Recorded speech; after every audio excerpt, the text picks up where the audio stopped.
Hey, this is Heidi Dawson. If you love all things health and wellness and style of any kind, hang out here with me each week. I'm obsessed with never-ending improvement, and it's all in an effort to help each one of us live a wildly successful lifestyle. Subscribe today so you don't miss a thing. Hi, guys. Welcome to episode 417 of the Wildly Successful Lifestyle Podcast. I'm glad you're here. Thank you. You have millions of podcasts to choose from, and you chose mine. And for that, I am forever grateful. So before I get into the point of the podcast, I had to ask if anyone else ever has this happen. So I'll be typing and auto text or auto replace or spell check will automatically fix a spelling if I spell it wrong. Or if it seems like I'm going to. It does this so many times when I don't want it to. But then when I'm trying to type a word I have no idea how to spell, I just try to get close knowing that spell check is going to save me any time. And then, nope. Nothing. It's like spell check has no idea what I'm trying to say here. I mean, come on. You know I'm trying to spell subconscious and you're not even going to try to help me at all. But then there it goes when I'm trying to type something I want, but it changes it to something I don't want. There it is, back like a bad rash. I don't know if that ever happens to you, or maybe it's just me. Okay, I had to get that off my chest. Thank you for letting me rant. All right, so I usually try to keep my episodes evergreen, which basically means anytime someone listens any time of the year, it will feel current. So talking about the weather will give it away that this episode might be old. So I try not to do that. Well, having said that, my story this week involves weather, but I'm here to tell you, every episode can be applied at any point of the year. So bear with me if you're not in ice and snow at the moment and it's 118 degrees. Okay. So we had ice and snow this last week, and I don't know where you live, but in the South, when there's snow and the temperatures dip close to zero, things just shut down completely, which means I'm homebound, and I don't love being homebound. I like to be out and about. I have to say, after about a day, I start getting cabin fever. Now, in a normal week, I will always go out and get fresh eucalyptus or greenery of some sort because I love it.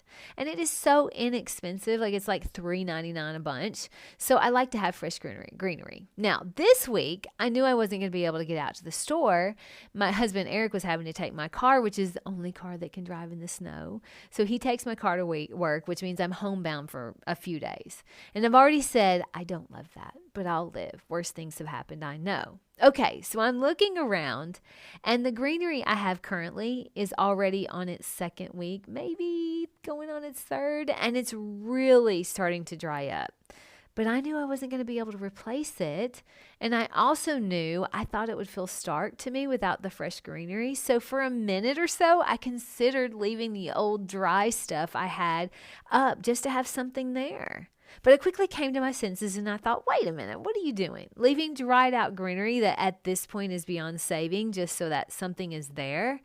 No, that's not how we roll in this house. So I gathered up I went around the house and I gathered up all the dried stuff and I throw it out. And as I'm walking around to check to make sure I got all the dried pieces that had fallen to the ground, that's how dry they were, I noticed how much better I felt and how much cleaner and just fresher my space felt with all of that old dried greenery gone. I hadn't realized how subconsciously all of that dead greenery had been taking its toll.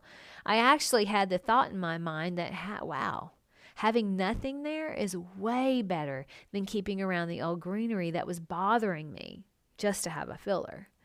Every once in a while, we need to evaluate and clean out our lives. We need to make sure we aren't hanging on to things or people that are simply sucking the energy out of us. My friend Scotty posted a quote on his Instagram recently that said, "Decide the life you really want and then say no to anything that isn't that."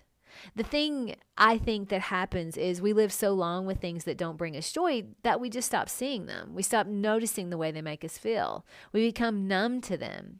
But when we stop seeing them, we also stop noticing how they make us feel. And that's when we lose our power to change it. Whether we hang on because it's comfortable or we're hanging on because we think it's better than nothing, we're failing to see the bigger picture, that what happens on the other side of letting go. That's where the uncertainty comes in.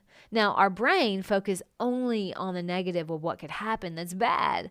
Like me thinking, well, I'm going to keep it that dried greenery. Otherwise, it'll seem bare and stark if I let it go.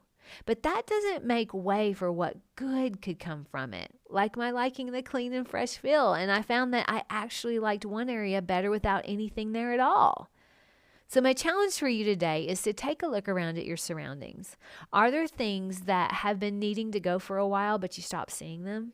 Take a nice long look at them. And don't only focus on what bad could happen if you let them go, but also ask yourself, what would you stand to gain? You may find the grass can be greener on the other side. Share this with 3 people who may need to shed some dried greenery, so to speak. I love you guys. I'll talk to you in a few days. Don't forget to subscribe and share with your friends, because we're just going to keep going bigger and better places together, and I love that about us. Talk to you in a few days.